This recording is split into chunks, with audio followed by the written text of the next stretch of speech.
This is Wild Bill Wyles, ECW original, and you are listening to This Is Extreme podcast.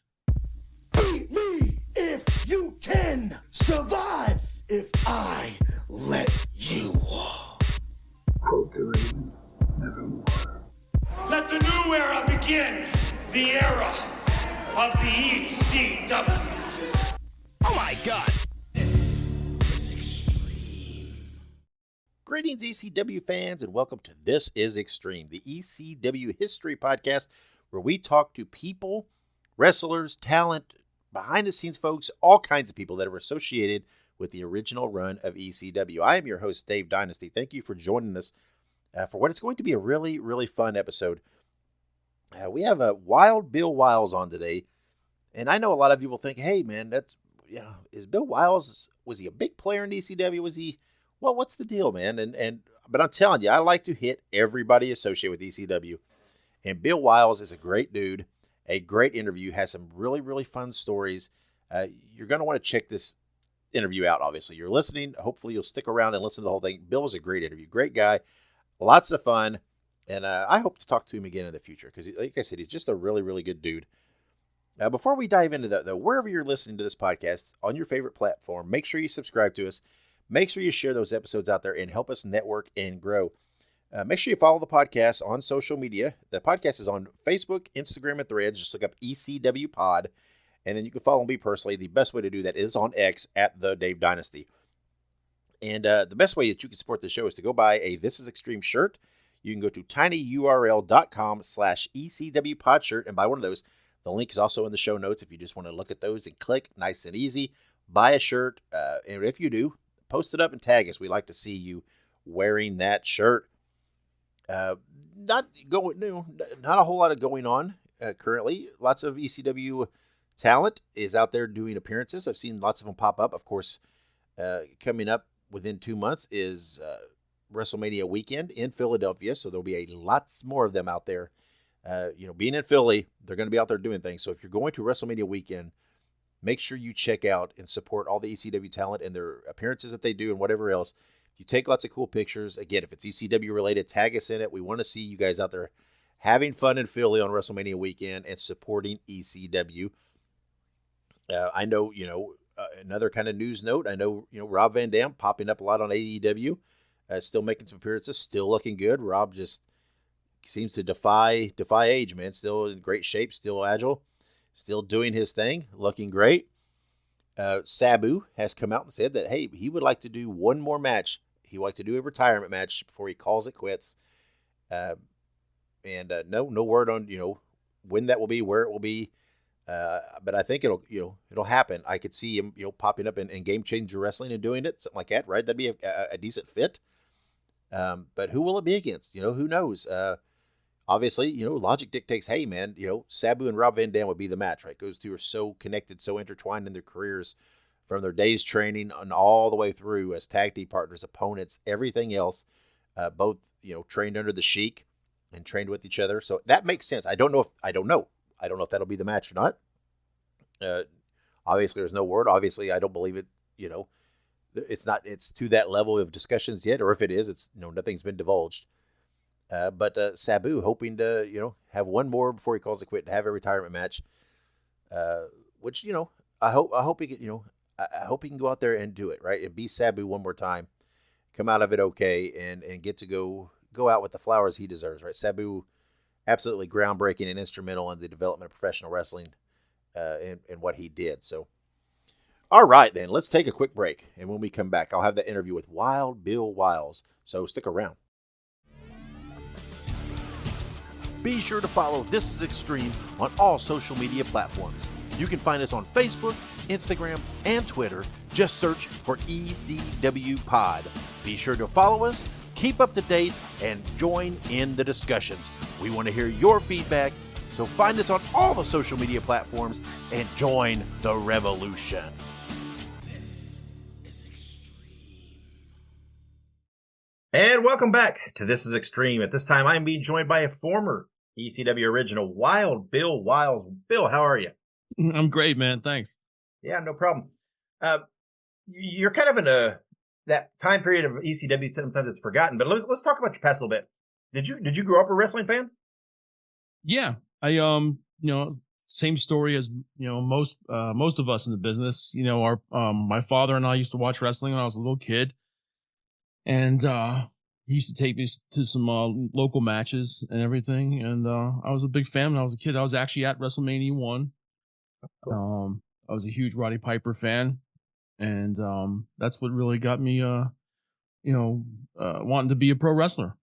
Yeah, and where you're from? Are you from the New Jersey? Is that where you're from? I'm from the Jersey Shore, yeah, Yeah. Bricktown. Okay. Uh, and you went to school with Balls Mahoney and Chris Candido, or at least in the same area, correct? Knew them in high school.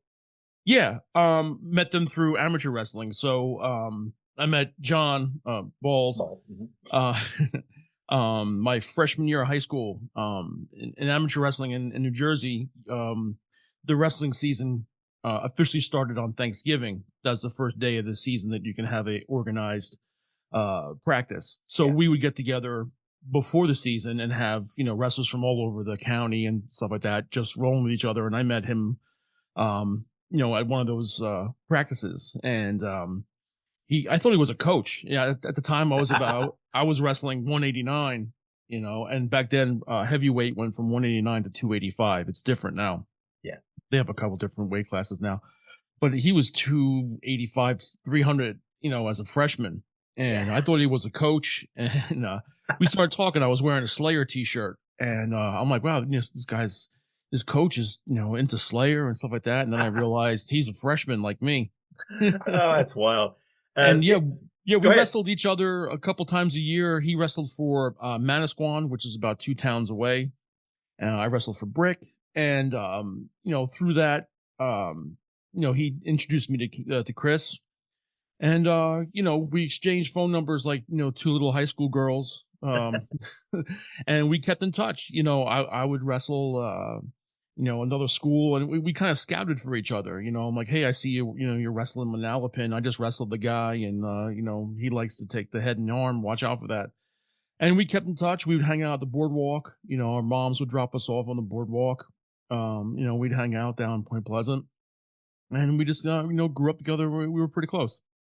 Yeah, man, he is such an underappreciated talent. A lot of people they just know him from the ECW and swinging the chairs. But like you said, man, he could wrestle. He had the background. He could go when need be.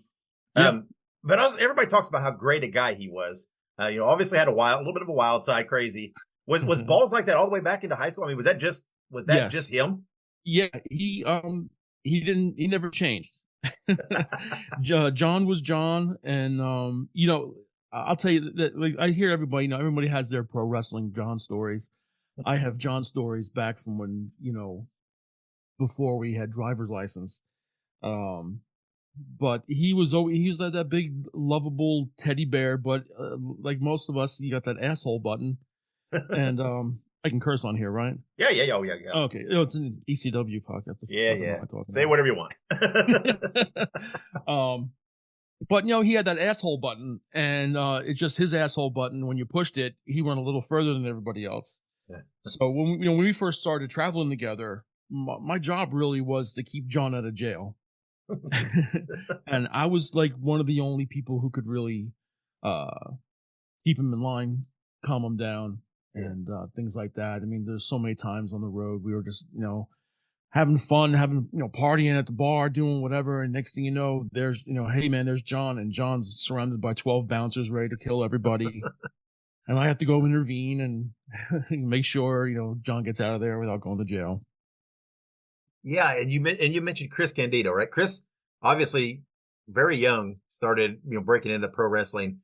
Just such just a natural talent, right? Just had it. I mean, just whatever that X factor people talk about, Chris had it. Even early on, he's wrestling at the Monster Factory shows and stuff like that. And I didn't get into wrestling. Like, they started wrestling, pro wrestling in high school. And, I was a big, like, I'm an amateur wrestler. But I would always go with them, and always hung around the Monster Factory and things like that. And even back then, Chris was just, I was amazed at what that kid can do. Yeah, like you said, you eventually did start training, right? You trained at the Monster Factory, Larry Sharp's, obviously a legendary training facility, training program. You know, all the guys that came through there. You know, obviously, you know, Bam Bam Bigelow being one of the most notable. Right. How did that occur? Because I heard you tell a story that you almost fought it for a while, right? You were there, but you wouldn't get in the ring for a while. Well, I would go a lot. I would go to a lot of shows. I would, I would drive. John always didn't have a car. Far back as I can remember, this guy didn't have a car. I, drove him to the school, drove him down there all the time, drove him to shows. And back then, I wouldn't go in the back. Nowadays, you can just, fans can just walk in the goddamn back. Yeah. But even back then, I knew Larry. I was around for years. I knew most of those guys, and I still didn't go in the back. But I would hang out, and I would never get in the ring. And one day, John needed a ride to the school, and I just said, "Hey, man, get me in the ring. I want to see what it's like." And he was so excited. And he's like, "Are you kidding me? Are you you're ribbing me, right?" I'm like, "No, I want to check it out." And so we went down to the Monster Factory. The drive from the Jersey Shore to the Monster Factory at the time was about an hour and a half. So, and then John lived about a half hour from me, and drove down to the Monster Factory. He got me in there, and he's like, "Okay." And basically it's what the tryout is now. It's just, tuck your chin, fall back, how to protect yourself, run the ropes, things like that. And then he just started bumping me, body slam, stuff like that, which is way more than you should do on your first day. And then all the guys started showing up. You got guys like Chuck Sloan. You had Gus the Greek. The Headbangers were there at the time. They were wrestling as the Spiders. Yeah. And all these guys start showing up, and they all start bumping me. They're like, "Oh my God, Wild Bill's in the ring." And they beat the living shit out of me. After about 2 hours of just getting the shit knocked out of me, Larry's like, "Kid, if you make it back next week, you don't have to pay me a dime." And if he wouldn't have said anything, I probably wouldn't have come back. Yeah. Because they fucked me up good. But I guess, the old school, let's see if he'll come back. And, I actually didn't get out of bed for like 2 days. My body, I couldn't move. And, the next Wednesday, John called me. He's like, "You want to go down?" I was like, "Yep, I'll pick you up in about a half hour." And that started my wrestling career. Yeah. And eventually, you started working there, in the Northeast, right? Some of, the Monster Factory shows, different things. And I heard you say you went to ECW, right? You were going to some shows, hanging out because you knew some of those guys. And just one night, right? You just you had your gear, right place, right time. They needed a fill in, and that's how you got started with ECW. Is that right? Right. Yeah. I mean, I was working a lot up here. I was working a lot down in MBWF, which is Maryland Championship Wrestling now. Mm-hmm. Yeah. Which was great. Down there, I got to meet a lot of the guys who would be in ECW later on: Axel Rotten, Steve Carino. Guys like that. And the old adage, always have your gear with you, you never know. And we were in Waltham, Massachusetts. John asked me, he's like, "Hey, you want to go on the Massachusetts loop with me?" I wasn't booked anywhere that weekend, so I went with John, and it was Waltham, Massachusetts. I think it was April of '97. And I was just hanging out in the locker room, and it's funny, I had my gear in the car, and somehow I think I remember John's boot, something, I think his laces broke or something like that. So I went and got my boots because I was using John's old pair of boots at the time. So they were John's boots. So I gave those to him to use, and then they needed somebody to work Axel. So I went and got my gear. I'm like, shit, I have no boots. John's using my boots. So I just wore my Doc Martens. I forgot my knee pads at home. I'm like, oh man, I was a fucking mess.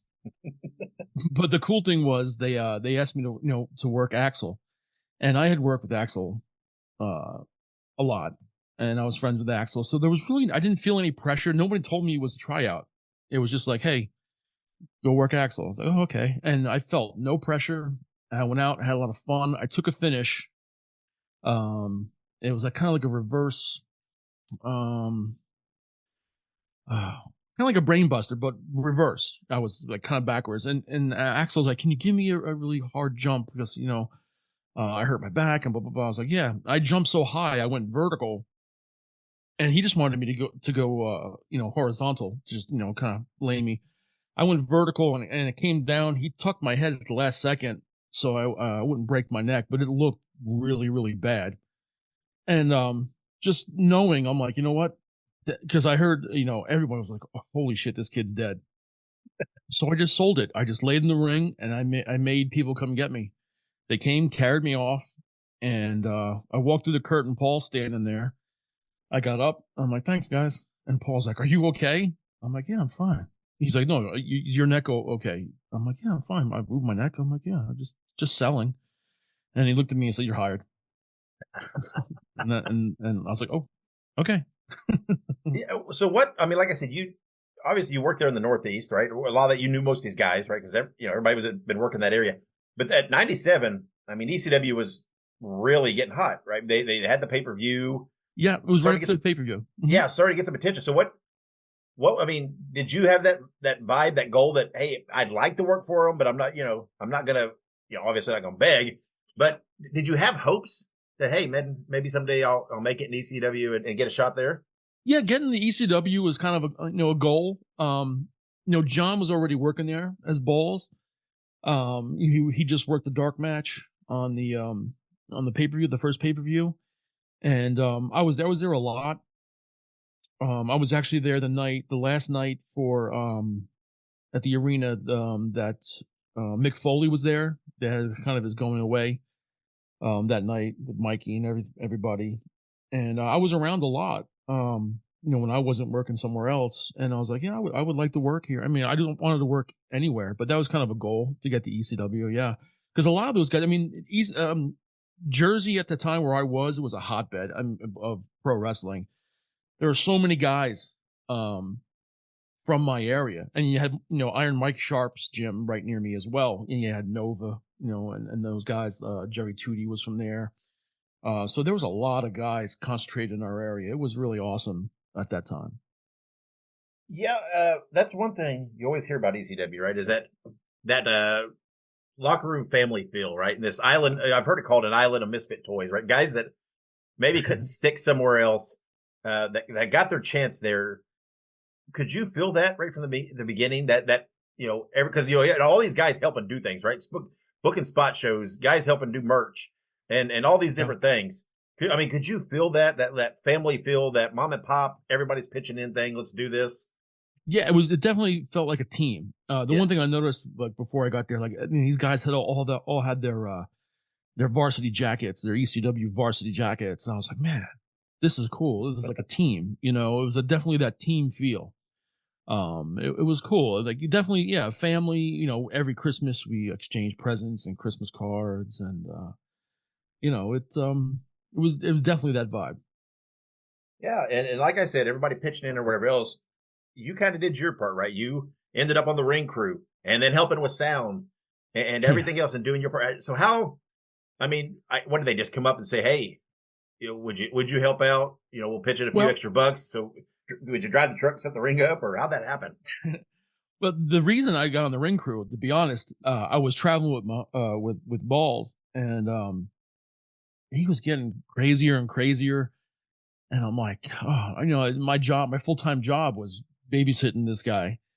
And I'm like, at least, what's his name? Mr. White, when he did that for Andre, he got paid. I'm Tim babysitting White. This giant, and I'm not getting nothing.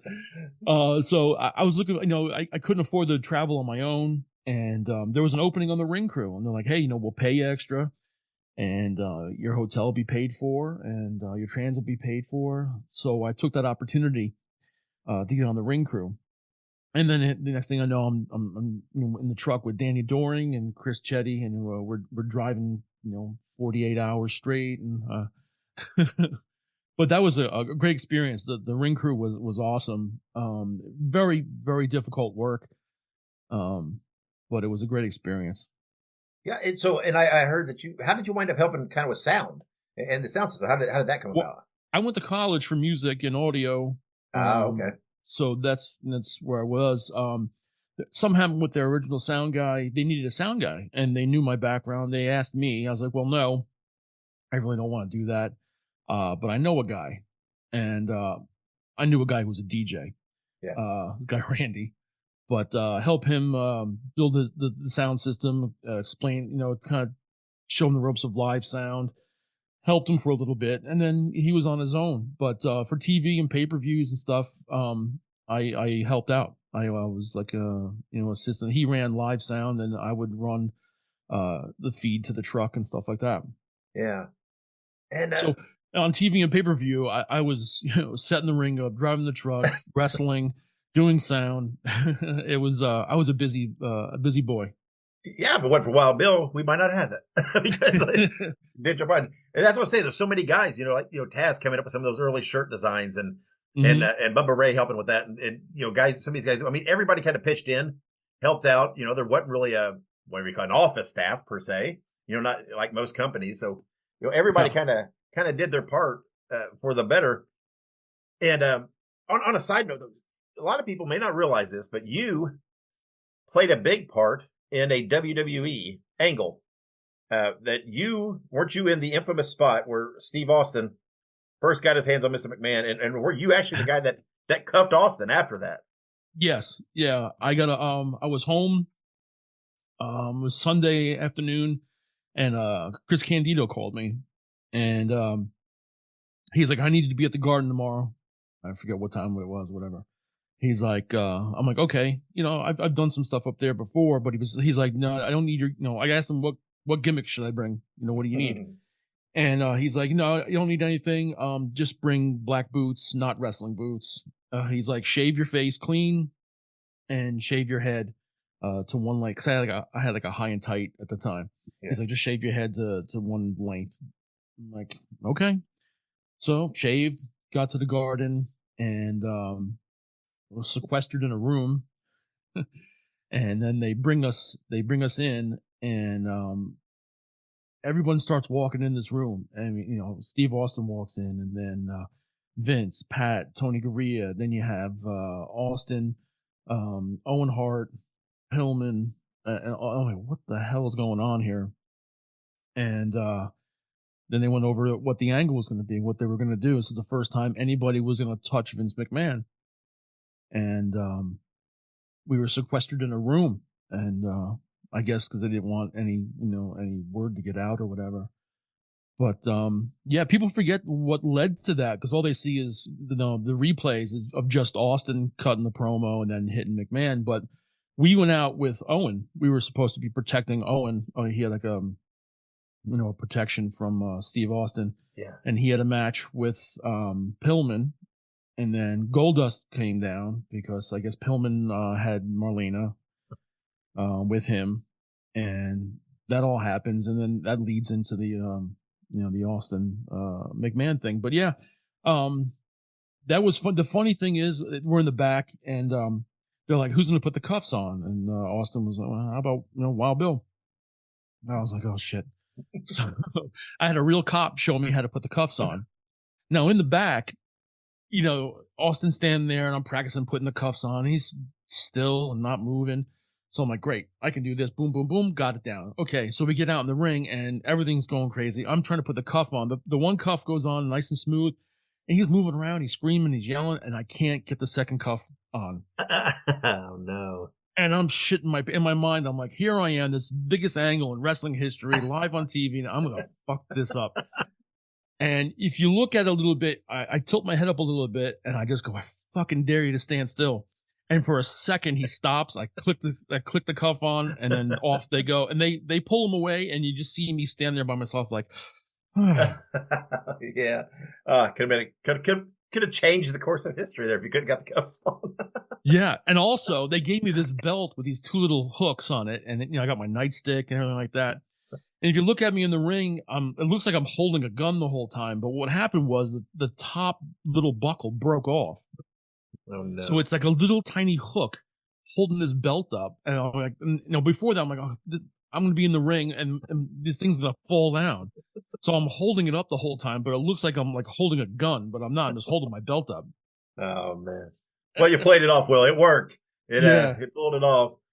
Yeah. Well, the funny thing is, the thing they don't show all the time is the next night, which was the Raw after the next night we went up to Albany and taped Raw for the next week.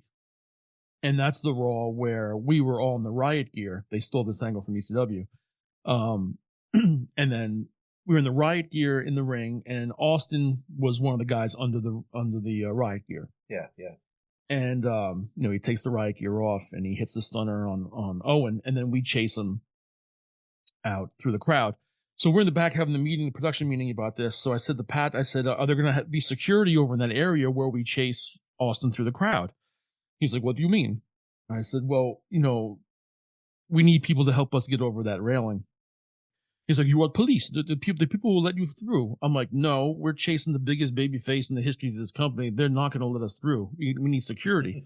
So you'll be fine. You'll be fine. So sure enough, boom, he hits him. He rolls out, goes over the railing. We go after him. You got kids grabbing us, biting our legs. He was far gone before we even got over that railing because the fans were just grabbing us, and it was pretty funny. Oh, what an experience! And we've talked about. I mean, you're a creative guy, and we'll talk later about you have a music side. But in ECW, you came up with the name Just Incredible. Is that correct? Yeah, I did. Tell us about that, because you came up with it for a gimmick you were wanting to do, and then Paul E ended up buying it out from you. Correct? Yeah. I used to carry a little notepad, and any ideas or anything I had, I would always write it down. I had something I always used to tell my my trainees and stuff, when I was coaching, just keep a notepad, any ideas, you write it down. And I was driving with Nova at the time, and we were going to Queens, and we were stuck in this terrible traffic for hours. And I'm in the passenger seat, and there was a Jeep, and it has the tire cover on the back of the Jeep, and it said Justin Credible. And me and Nova look at each other like, look at this asshole. Oh, fuck this guy. And about 2 minutes later, I reached in my bag and I took out my notebook, and Nova's like, don't do it, Wyles. Don't do it. And I just started writing out, all these ideas about Just Incredible, how I can be Just Incredible. Because at the time I was doing mostly enhancement is, early. Yeah. So I'm like, well, I can be Just Incredible. I can lose. I can do whatever you do to me. It doesn't matter because I'm still Just Incredible. And there were all these ideas out. I had a manager named Just In Case, stuff like that. And I went to Tommy. I was like, what do you think of this idea? I guess he told Paul. We were in Blackwood, New Jersey. And Paul's like, I like the idea, blah, blah, blah, but not for you. I'm going to put it on PJ, but I'll give you this amount of money, and we'll call it Squaresville. So what was I going to do? Yeah. So I was like, yeah, okay.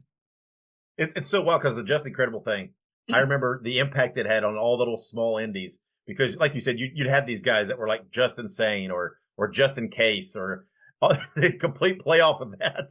Right. All these guys doing it, looking like Hardy Boys, or whatever, doing their thing. And that play on words. But yeah, it would have been interesting. I mean, because kind of the way you were going to portray it was almost like an ironic thing, right? Where you were losing, but yet you still thought you were, the shit, and, right, and the king guy, and with the ego. So one of my other crazy ideas at the time, and Nova will vouch for this because he was the one I would bounce all these off of, all these crazy things, and he'd be like, "You're insane, Wyles." But I was like, we had the triple threat, so I came up with the minor threat, and we would just be three jobbers. And at the time, it was like me, Corporal Punishment, and Jimmy Cicero. And I came up with a minor threat, but that never saw the light of day. Yeah, well, but you're probably most known for teaming with C.W. Anderson as the New Dangerous Alliance. Mm-hmm. So, how did that come about? C.W. came in after you. How did it come about? You first of all, for you two to start teaming. Well, I had been injured. I broke 3 ribs, injured myself.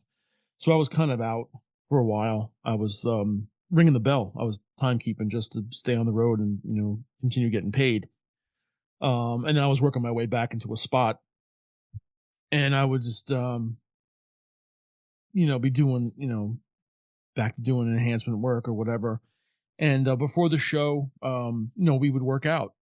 and had these workouts and everything. CW came in and just working out with CW, we had the same kind of ideas, same kind of work ethic, same kind of influences. We were both that old school kind of like, Ole and Arn, tell a story, work a body part, and stuff like that. And we got along really well. And it was in Florida. They needed two guys, and they were talking about CW and this one, CW and that one. And then I think it was Nova that was like, CW and Wiles should be put together. So Dreamer put us together. We went out, and it just worked. It looked cool, and it was great. So we started doing the Minnesota Wrecking Crew kind of gimmick, Yeah. Ole and Arn, that kind of stuff, and that's how it started from there. Yeah. I had CW on talking. He's a great guy, and I always I felt like CW had that old school approach, that old school mentality, that old school delivery, but yet he did it in this fresh, modern. It's like just a natural progression there with him, and it fit in ECW because it was a little different, right? But it fit, and I always liked you two together because it was that same concept, right? You kind of brought this old school feel into the modern, and it made it so it felt different, right? It had like a fresh approach. So how did it come about for Louis to end up being your manager? Was that just a goof? They were just looking for a place for Lou to for him to be, since the Dudleys had left. Yeah. And Lou's a great guy, so you definitely don't want to get rid of him. Yeah. And it started as a rib on Paul, because he would put a hat on and do the Paulie, and it was kind of funny. And then they're like, hey, you should put him with these guys, and so it started as a comedy act, really. And we would go out there and do funny stuff or whatever, and then just kind of grew from there. It kind of started to get over, and they were like, hey, let's take this is serious now. We're not just three goofballs. And because it started to really pick up steam, and it kind of rolled on from there. Yeah, I think that whole time period, the tag team scene there in ECW, and that whole time is very underappreciated, right? Because you had you guys, you had Axel and Balls, you had Danny Dorian and Roadkill, and all these things. I think there was at that point I don't know if that's when Guido and Mama Luke were there. There's some great tag teams. I mean, you guys had some great matches with them. I mean, especially right, you had that feud and series of matches with Dorian and Roadkill that were really great. Did you kind of feel at that time that, hey man, this is pretty good, the tag team scene here? Yeah, I mean, teaming with CW is probably my favorite part of my career. We really got to tell some cool stories and had some great matches, and CW and I were very versatile. One night we can go 30 minutes with Balls and Axel, straight up hardcore 4-way juice fest, tables, chairs, barbed wires, forks. And the next night we can go out there with Nova and Chetty and have this great technical match. So it was really a lot of fun. Any night it would be something different. We got to, and the best part about it was we would train and work out with these guys beforehand. It got to the point where we knew each other so well. We wouldn't have to talk to Balls and Axel or Danny and Roadkill. It was just like, okay, who's going over? You're going over. How long we got? 20 minutes. Okay, see you out there. What do you want to work on? Back. Okay, we'll work your back. We'll work your arm. Work your leg. That was it. You go out there and work, and it was so much fun. It was a lot of freedom to really go out there, tell a story, and it was great. And I was out there with guys I could trust, and knew I had my back, and it was a great time. Yeah, like I said, I think I think the period as a whole there for ECW is kind of underappreciated, but especially the tag team. To me, I'm a tag team guy. I've always loved tag team wrestling. That's always been my thing to watch. Yeah, me too. And I like guys that fit together and have the look and it clicks. It makes sense. And that's kind of what I felt with you and CW. But then there was tell me about the name Belvis Wesley. What in the world is that supposed to be? So going back to the Dangerous Alliance, so like, CW's Arn Anderson and Louis and all that. And I went to Paul. I'm like, I don't look like, I don't look like Bobby. I don't have long blonde hair. I can go out there and be flashy. And Paul's like, go out there and do you. Yeah, because they were calling you Beautiful Bill, right? Right. Yeah, okay. So, I was like, okay, what the hell am I going to do? I started throwing little flashy Elvis. I'm a big Elvis fan. So I put the glasses on, do a couple little Elvis whatevers. And once they took us apart and moved CW on, we were at the ECW arena, and Paul brought me into the room. He's like, hey, we're gonna do a little something different with you, and starting next week, we're gonna call you Belvis Wesley. And I'm like, what is Belvis Wesley? He's like, well, like your Elvis thing. And to me, I didn't want. One of my favorite wrestlers was the Honky Tonk Man, and I never wanted to be a Honky Tonk Man. Like, it was already done. I said, Paul, it's already done. He's like, no, you're gonna be Belvis. It's gonna be great. And so I felt like it was gonna be a second-rate Honky Tonk Man, and I almost quit that night. I actually drove home that night with Nova, and he was the one that talked me into. He's like, no, you can do this, man. Do it a different way. I know you can do something different, blah, blah, blah.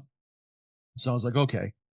And so I had a jumpsuit made and got all the stuff together. And I kind of wanted to do a really drugged up Elvis. I figured it's ECW. Yeah, right. I wanted like pills falling out of my pocket and, all sorts of, stuff like that, that kind of character.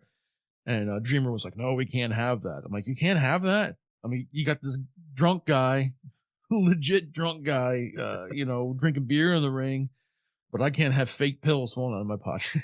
So, it became, kind of like a half-hearted, what it was. I wasn't a big fan of it. I made it work, I think, but, Yeah.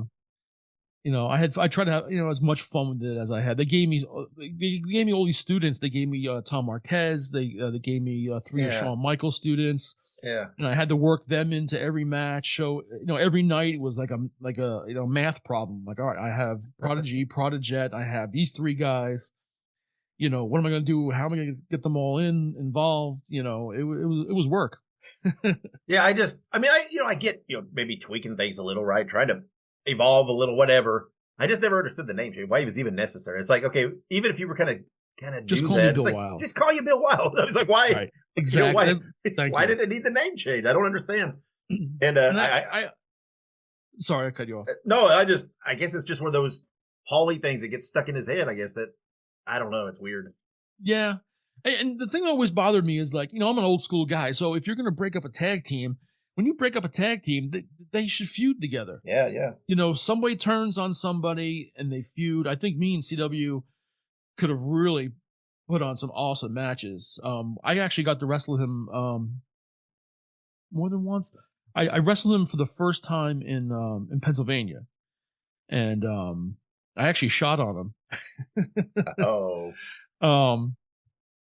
But we wrestled in Lancaster. Yeah, because you can't pass that up. What happened? What?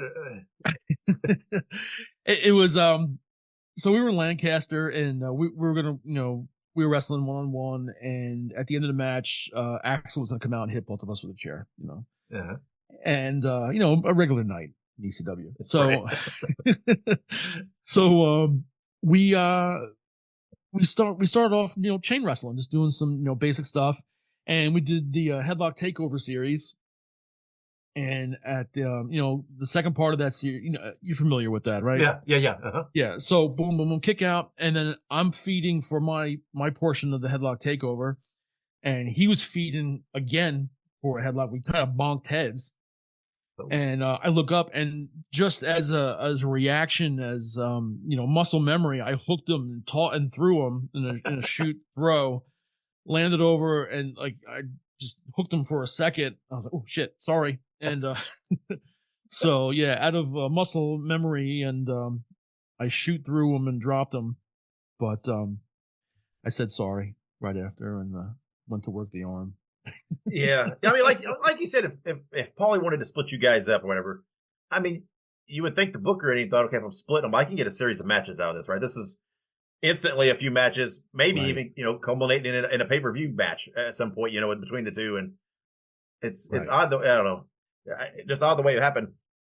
So you were there during the TNN days. How did you find out about this TNN deal? And the second part of this, obviously, Paulie sold a lot of the guys that this was going to save the company, right? This was our thing. What did you think about the situation? I thought from the beginning we were getting in over our head because remember I was in production and in ring crew and all that stuff. So, we had to take I was part of the all that remember that giant TNN set we had Yeah. built. Yeah. That was part of that going down to there was like a warehouse in Brooklyn, was a big company that does props for like Broadway and movies and WWE and stuff like that. And it was just like way too much. I'm like, do we really need all this shit? And then Days of TV just got out of control. And I'm just like, there were so many people around now. You had lighting guys, and it's like, what are we, the Allman Brothers on tour? Like, do we need all this shit? And we were spending a lot of money. Like, I've toured with bands and stuff, so I know what things cost. And I'm like, can we afford all this? Is like, is the the TV station paying for this? And it turned out we were paying for it, and that's what put us in the hole. Yeah, and man, it was. I understand wanting to have a TV deal, and I get you need something, some exposure, but anybody that knew it, I mean, TNN wasn't the fit, right? It wasn't. It just didn't work, right? What was, what? I mean, I feel that I don't know this for sure, but I feel that Paul just grabbed whatever was yeah, the first deal that came along. He said yes, and I think it was a shit deal. And I think we just wanted that national deal, and once you go national, now you gotta, now you're traveling further. yeah, Everyone's flying, so your labor costs are up, and then you're doing TV production. Now you're paying light crews and set crews. You're working these bigger buildings. Now you're paying the union now because it's a union hall. yep. So you're paying those prices. It's a lot of money to put out, and you were only drawing a couple thousand for these shows, so it's eventually going to catch up to you. Yeah, I mean, ECW it got to that point where it was like, it was too big to be small and too small to be big. And instead of just kind of, I don't know, staying in its lane a little bit. And like you said, with all the set stuff, and I mean, it's almost like you're forgetting the charm and the appeal that brought you to the dance to begin with. Right. And I understand the growth, right? I understand wanting to do pay-per-view and have action figures and magazines and video games. But at some point, every time you raise the bar, you have to raise it again. And if you don't have the money to do that, it's difficult. And everything, right? Everything was just the pay-per-views and everything was just, you're doing it to pay for the next pay-per-view.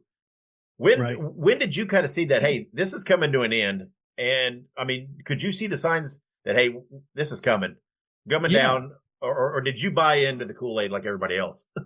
Well, there were two times. So people forget that, we started bouncing checks and things like that. Yep. And then came out of that.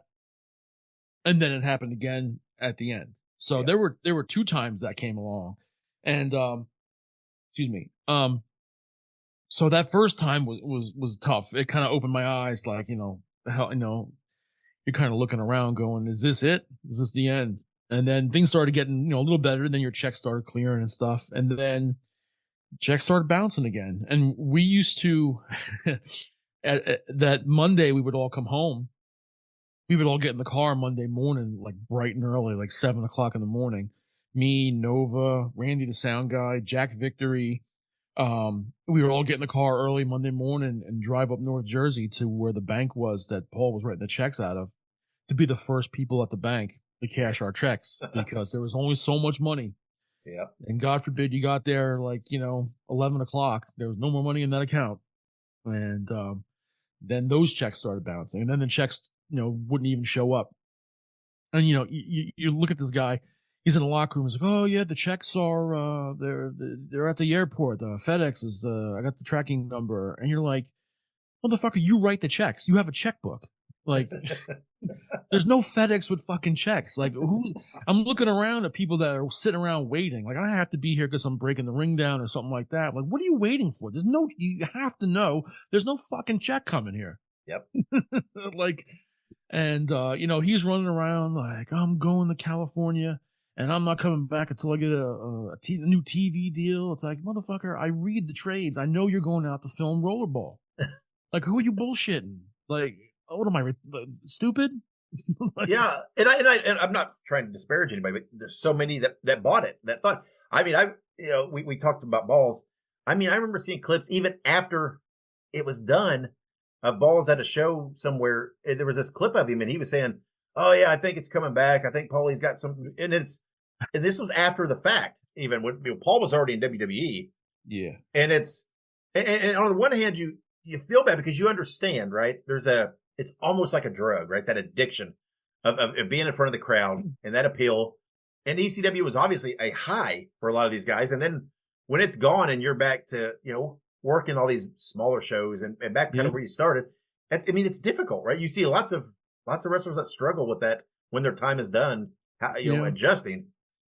And well, I think most of us, like you said, was a family, and you just didn't want to let your family down and not show up. I mean, at that time, I was my ex-wife. I was dating.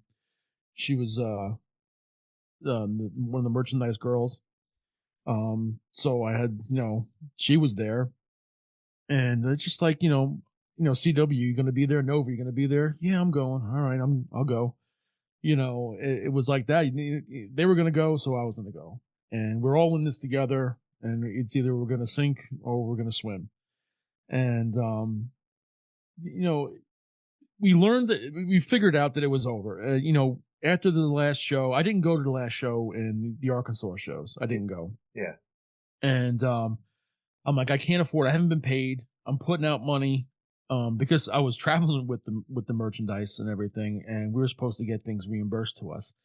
And I'm putting in these receipts. They're not getting reimbursed, and I'm not paying for company things, on my credit cards anymore. That's not getting reimbursed. So I'm not going. And so normally at the end of the loop or whatever, you would get a new sheet that showed you all the shows coming up. Well, that sheet never arrived. And after that show, there was nothing on a list anywhere. And I'm like, that's it. This has got to be it. And the final straw was every Monday night when we were home, we would get together over at a friend's house. Me, Nova's brother, Donnie, a couple independent guys, like Rick Ratchet, but a couple other indie guys in that area. And we'd all watch the Monday night shows together. Well, we're all hanging out together and watching Monday Night Raw, and Paul comes walking out on Raw. Nova and I just looked at each other, and I was like, well, we had a good run, and that's, and, if you're going to go out of business, businesses fail all the time. Yep. And the only problem I have with everything is the way it went down. You had guys that would have died for you. They've cut themselves up. They've thrown themselves in barbed wire, set themselves on fire for you. Not for anything, but for you. And to just not say anything and just show up on Raw, that's a huge middle finger. And I know he says, oh, I because of the bankruptcy law, bullshit. You could have sent everybody at least a fucking email or a letter, photocopy a letter, put your stamp on it and send everybody, thank you for all you've done. I'm sorry we can't do this anymore. It's not financially possible. I appreciate everything. That's the least you could have fucking done. Yep. Absolutely. But you didn't. You gave everybody a huge FU and moved on. And so, that's the only problem I have with it. Yeah. Yeah. Well, let's shift it to more modern here. You're still out there training guys, right? At the Monster Factory. Now you still show up there and help, don't you? No, I haven't since 2019. Oh, okay. I because Monster Factory for me, I'm in Delaware now. Oh, gotcha. Okay. And it's about 45 minutes north of me. And I started different jobs, and it got really my schedule I couldn't do it really much anymore. I was trying to, whenever I could, but it was really, really difficult. So since like the end of 2000, like right before COVID, Yeah. I'm not training anybody anymore. Yeah. Do you still ever make any appearances, show up at a convention here and there when you can? I mean, do you ever get invited to those things at all, or? I do, but I don't. I don't usually go. The last convention or anything I've done was at the arena in Philly. I think in 2018, 17, something like that. Okay, gotcha. So like we said, I mentioned earlier, you're a drummer, right? You've been in some bands. So tell us about that side of Wild Bill, the music side. Yeah, I started drumming when I was 9, playing in bands. I started touring my senior year of high school. I was in a hardcore band, and I would leave school, drive up to like New Hampshire or Vermont or something like that, and play a gig, drive home, go to school the next day. I started playing live with my music theory teacher, probably around my junior year of high school, playing in jazz clubs, which was a little crazy. 17-year-old, 16-year-old kid playing with these guys who were like in their 50s and 60s. But yeah, I've been playing live since I was about 15. Well, so as a fan, what you were talking about Slayer a little bit earlier. What's your music style of choice? I listen to everything. I listen to everything from death metal. I was just listening to opera yesterday. Yeah. I mean, you pretty much name it. I listen to it. I could pull, inspiration from any kind of music, country, jazz, big band, or electric jazz. I like a lot of. I'm a huge Rush fan, of course, being a drummer. But I also like Hanson. So that's that's a combo, right? I mean, I don't see that on a bill together, Hanson and Rush, but well, two of my favorite bands have played together, Blues Traveler and Hanson. I saw them together at Roseland a whole number of years ago, and that was awesome. But I still go see Hanson comes around about once a year down here. They play the Queen Theater. So everyone makes fun of me, but I still go. Hey man, you got to live your bliss. Don't worry about what people say. And it's speaking of your bliss, man, kind of your thing. I think it's been your thing your whole life. It's really seems to be kind of your public focus. You're a huge traveler and a Disney guy with you and your wife, and you're doing a vlog and a podcast that's called The Wild Side. Has the travel thing always been a passion for you? Yeah, I've always traveled. As a kid, my summers were I was in drum corps. So you traveled on your summers. You performed, and traveling with my band and then high school band. If you want to travel and you have kids and they want to travel, sports are not the way to go. Band. I went everywhere with my high school band and my drum corps. Disney. We marched at Disneyland, Disney World, Rose Bowl parade, New York St. Patrick's Day parade, and you're traveling. So as a young kid, my first trip to Disney was right after Epcot opened, the summer of '84. The Epcot opened that fall of '83, and I was hooked on Disney at that point. And I still have this book my grandmother bought me when we were there. It tells you how they built Disney, and I was always fascinated. And I still have that book, and I still break it out and look at it. And since that day, I mean, I've been to Disney. It's got to be over 100 times. We're Wow. we're DVC members, which is Disney Vacation Club. Is like a Disney timeshare. We have annual passes, and we go a lot. Our daughter actually works for Disney World. She works on right now. She's in Hollywood Studios, and so that's our excuse to go down quite a lot. Yeah, you and Francine need to do some kind of former extreme, now Disney junkie kind of a. Well, although I mean, a lot of the guys are a lot of wrestlers are huge Disney fans. I mean, Carino's always there. CW is a huge fan. I know Matt Cardona, one of the modern guys. I always see him posting. He goes to Disney World a lot. Yeah, Scott Garland, his daughter actually works at Universal. But they're always, going back and forth. Um, so yeah, I mean, Disney, I mean, even when we were down there at ECW, we had some nights off, you would find me, Danny, Chris Chetty, in Disney. I know, even if I would go alone, I'm like, those guys are going somewhere. I'm like, well, I'm going to go over to Disney by myself and get myself, a Disney ice cream bar, and I'll see you guys later. But we would always go to Pleasure Island. Pleasure Island was our deal. Yeah. It was fantastic. We loved going there. But yeah, a lot of the wrestlers are huge Disney people. Yeah. So tell us about your podcast, The Wild Side. What's that all about? How can people check that out and all? Yeah, so it's called The Wild Side. My last name, WYLESSYDE. It started as a vlog, a travel vlog on YouTube, and I started coincidentally right as COVID hit, so that was perfect. That helped a lot. Yeah. I want to start. I came up with the idea for this, this video vlog and everything, and I go out and I buy all the equipment. I got cameras, I got lavalier microphones and things like everything that. shuts down. And everything shit the bed. And I'm like, oh man.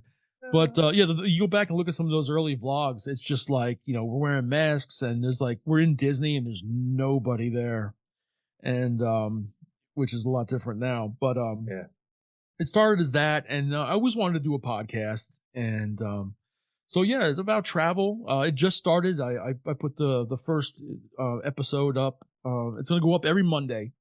Right now it's on Spotify, every Monday at noon. And if you're into traveling, it's not just Disney. It's everything. It's, cruises, Universal, all inclusives, international travel, stuff like that. Everything that, my wife and I are travel agents. So, it's really just to promote our business and, just have some fun. Yeah. I'm going to have some interviews like this. Pro wrestlers travel. Yep. And musicians travel, so it's and then being in the business of travel, you meet a lot of people. I go to a lot of events, like we just had a big agent event, and you meet representatives from Royal Caribbean, from Sandals, from these big companies, and you create relationships with them. So I hope to have some of them on there, get some inside behind the scenes, info for everybody, but just fun. Just keep everybody informed. Yeah. And if they want to book travel, you can contact us, and we'll give you a free quote. There you go. Very good. Like you said, everybody can you can subscribe to that on Spotify. What's the best way for people to follow you on social? I know you've got a very active Instagram. You post lots of pictures on there and stuff. Is that your primary social media outlet? It has become Instagram has become fun. I'm just learning how. I'm 52, so I'm really not.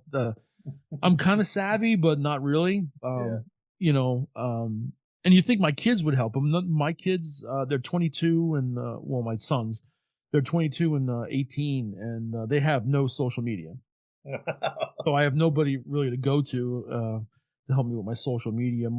Our daughter down in Florida, she's got all the social media, and she's got a marketing degree. But she's zero help.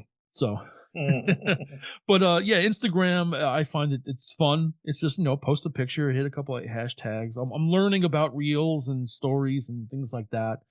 But everything is The Wild Side, WYLESSYDE on Instagram, Facebook, and YouTube. Well, there you go. Everybody go out and follow Bill on social media, subscribe to his YouTube, subscribe to his podcast, and support Bill. It sounds like he's out there having a lot of fun. Bill, thank you for your time, and thank you for coming on and talking to me about all kinds of things, but mostly your ECW days. Thank you, man. Pleasure. Support This Is Extreme and buy the This Is Extreme shirt. Show the world that you are part of the revolution and that you support our podcast and the history of ECW. Go to tinyurl.com/ECWpod shirt and buy yours today.